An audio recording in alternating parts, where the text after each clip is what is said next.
Hi folks, and welcome to Small World Layouts. My name's Jules.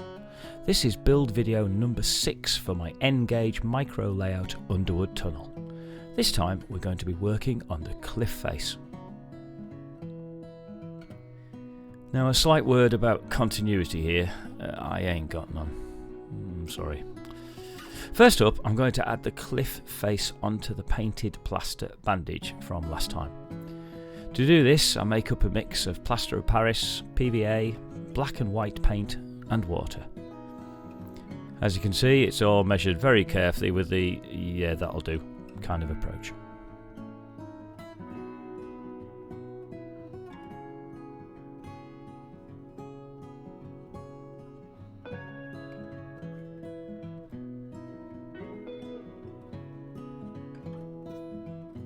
When a stodgy but pliable solution was arrived at, the layout was unceremoniously turned on its head, ready for application.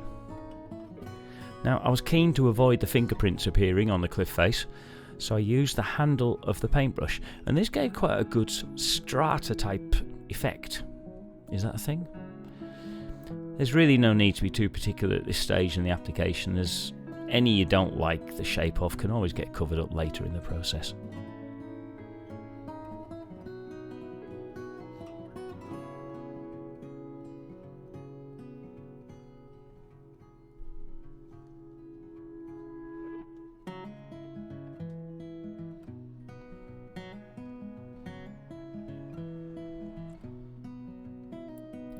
So there we have stage 1 of the process done. Cliff face on, quite pleasing pattern, and really quick drying.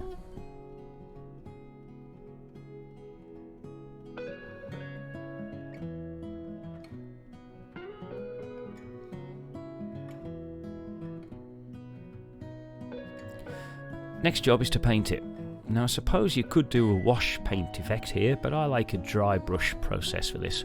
Dip the brush in Humbrol paint, wipe too much off on a tissue, paint, then decide that this game's far too slow and swap to a bigger brush with more paint. Much better. Again, you don't need to be too picky here, just get the paint on. A happy little cliff face.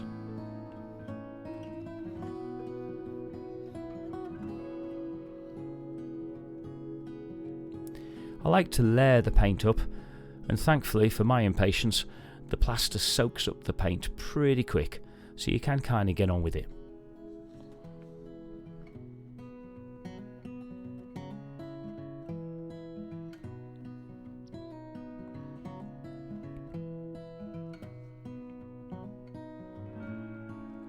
Now I reckon this is the magic colour, white. White really makes things pop when you're dry brushing stone effects, whether that's on dry stone walls or bridges, as in my other video, link in the description below. It also helped to just tone down the grey and the green previously applied. Still a long way to go to make it look really good, but it's not looking too bad either. Colour's starting to settle quite nicely.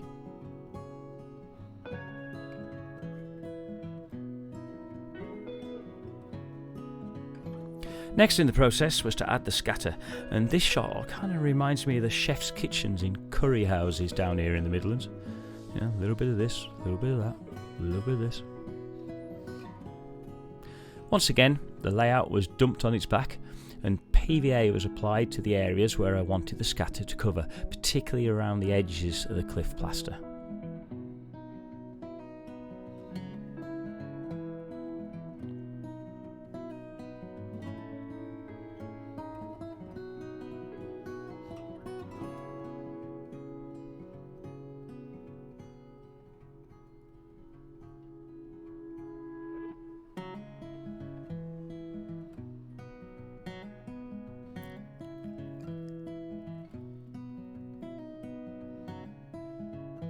Sprinkle your mixed up scatter on, unless you have a willing granddevil who likes putting it on by the fistful. But in this case, Grandad was doing it himself, so sprinkle it was. And then just make sure you just tamp it down so the PVA sticks thoroughly.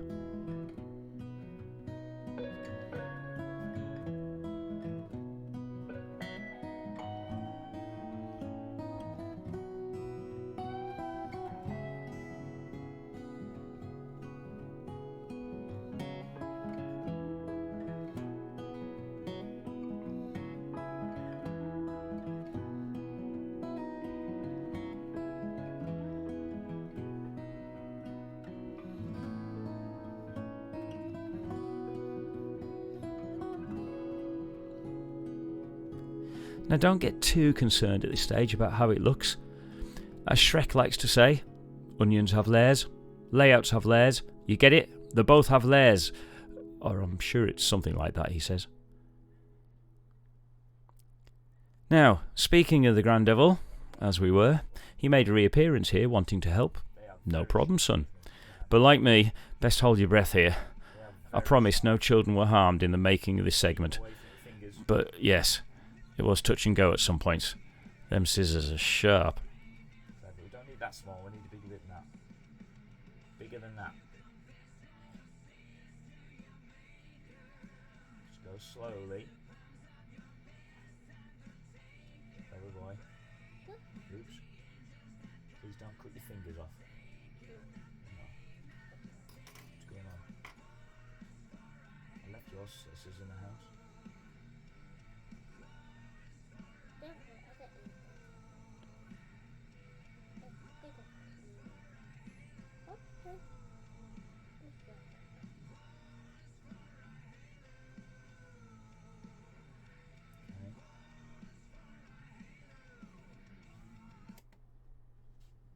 Be careful.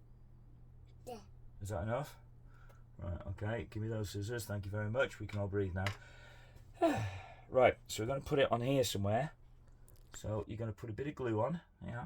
Put a bit of glue on somewhere. And then decide where you're going to put it. Yeah. Okay. That's enough glue. Okay. Right, put your bit on there then. Huh? Put your bit on there that you cut. Perfect. Any more? Some more down here that you cut. We like the little bits. I've cut this bit. Well, go on then. Put that on.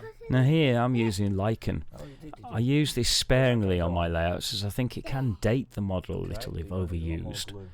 I like it for cliff vine type growy things on the whole, and the Grand Devil did a fine random job of applying it as only children can, in all the places where you'd never think. Good lad. I also wanted it to look like there were trees and plants growing from the waterline of the forthcoming lake. So again, I used lots of different sizes and colours of lichen for this. Generally, I like the effect as long as there's other materials mixed in too.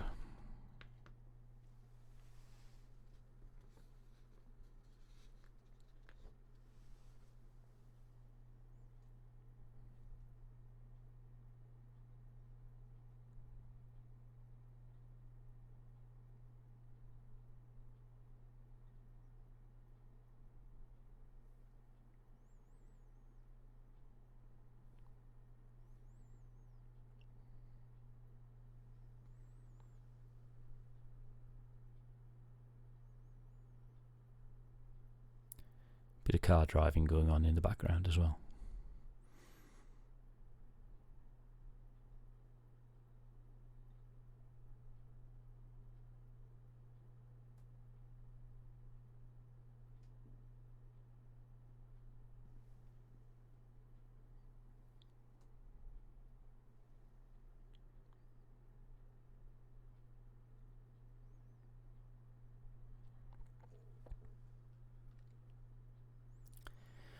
The finished cliff face is looking nice, with its different shades of scatter and the lichen growing out of the lake.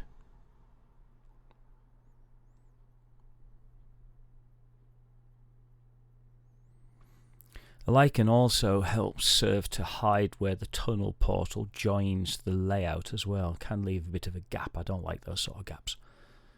But it's all looking ready for the resin pour for the lake and the addition of the last scenic elements in video number 7.